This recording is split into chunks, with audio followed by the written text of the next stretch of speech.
بسم الله الرحمن الرحيم آمين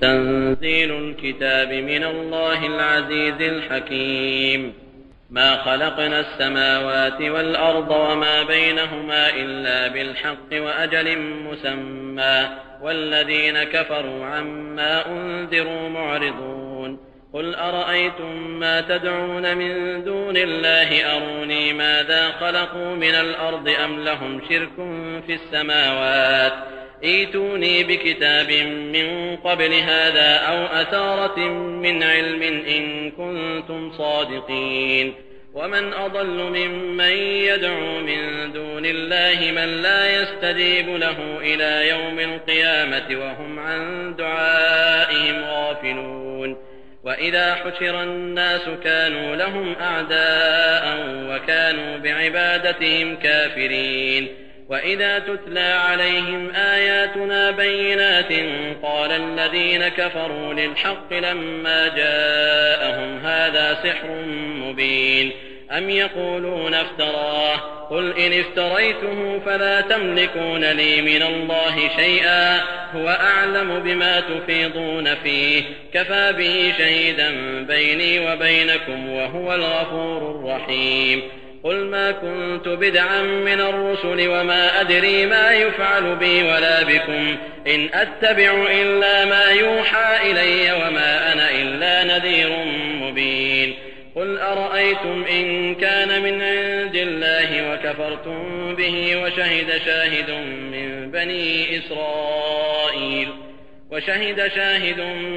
بني إسرائيل على مثله فآمن واستكبرتم إن الله لا يهدي القوم الظالمين.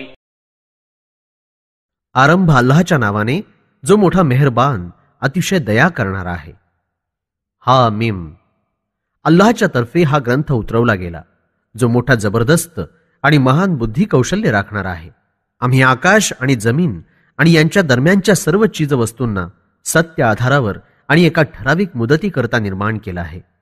इन्कारी लोकांना याची खबर जेव्हा देखील दिली जाते तेव्हा ते तोंड फिरवून टाळतात. सल्लल्लाहु अलैहि वसल्लम, तुम्ही त्यांना सांगा की ज्यांना तुम्ही अल्लाहशिवाय दुआ करताना पुकारता, मला हे सांगा की जमिनीचा केवढा हिस्सा त्यांनी निर्माण केला आहे, किंवा आकाशामध्ये त्यांची काही भागीदारी असेल तर मला याचीही सूचना द्या. जर सच्चे असाल तर याच्या पूर्वीचा एखादा ग्रंथ माझ्याजवळ आणा, अथवा एखादं ज्ञानाचं चिन्ह तुमच्याजवळ असेल तर तेही सादर करा. आणि त्याहून जास्त मार्गभ्रष्ट आणखी कोण असेल जो अल्लाहशिवाय कुणा दुसऱ्याला पुकारेल, जो कयामतीपर्यंत त्याच्या दुआला उत्तर देऊ शकणार नाही आणि कबूल करू शकणार नाही आणि त्याच्या दुआबाबत बेखबरही असेल. आणि जेव्हा समस्त मानवांना हश्रच्या दिवशी एकत्रित केलं जाईल तेव्हा हे त्यांचे शत्रू बनतील आणि त्यांची दुआ आणि उपासना सर्वांचा इन्कार करतील. आणि जेव्हा यांना आमच्या आयती स्पष्ट वाचून ऐकवल्या जातात तरीही इन्कार करणारे लोक सत्याविषयी जे त्यांच्याजवळ येऊन पोहोचलं आहे म्हणतात, ही तर उघडपणे जादू टोण्याची गोष्ट आहे. काय हे लोक असं म्हणतात की त्यानं हे कुराण स्वतः आपल्या मनानं रचून घेतलं आहे?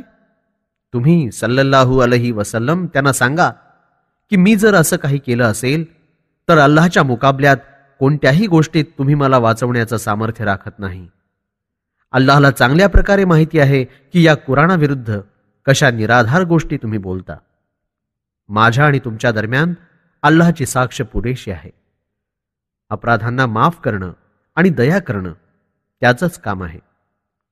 तुम्ही सल्लल्लाहु अलैहि वसल्लम सांगा, मी काही नवीन किंवा जगावेगळा रसूल नाही.